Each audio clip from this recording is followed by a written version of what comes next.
There's no evidence that the Jewish community was massacred or murdered at Elephantine. What happens is they just vanish completely from history, and we never again learn as to what happened to them. This conflict led to the temple being destroyed, and the Ark once again mysteriously disappears.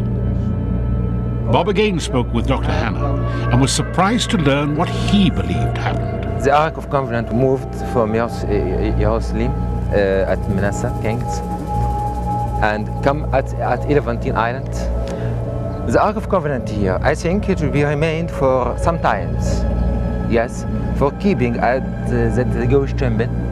At the 3rd century before Christ, with some of Jewish community which be here, are moved to south to keep it, to Abyssinia or Ethiopia in the south. The Ark of Covenant are still until now in that area.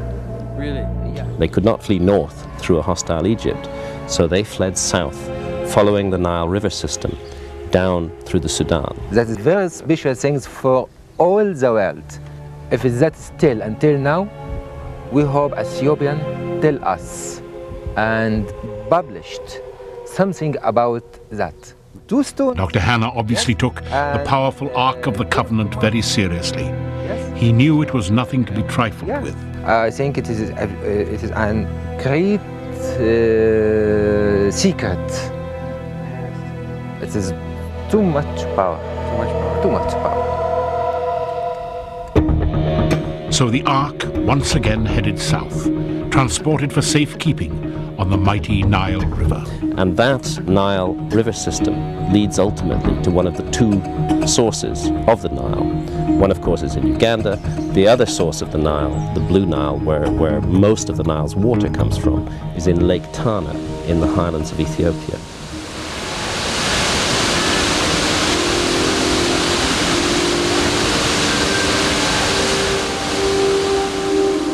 This is the spectacular Blue Nile Falls.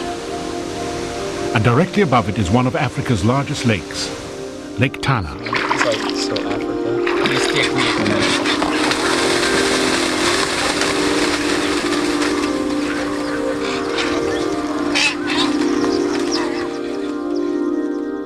Because I also did extensive research work on Lake Tana. And this is where the pace of the investigation began to really speed up. And I found a most curious, remote island called Tana Kirkos.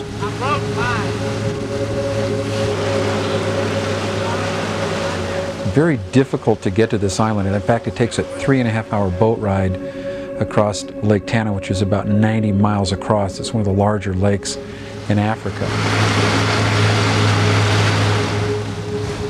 Tana Kirkos is considered by the Ethiopians to be a holy island. This island is considered to be one of Ethiopia's most protected holy sites. Only about a mile long, this narrow island is covered with lush vegetation and surrounded by towering cliffs.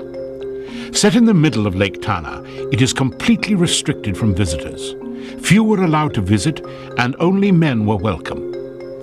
Bob wondered what clues Tana Kirkos held and what he would find there.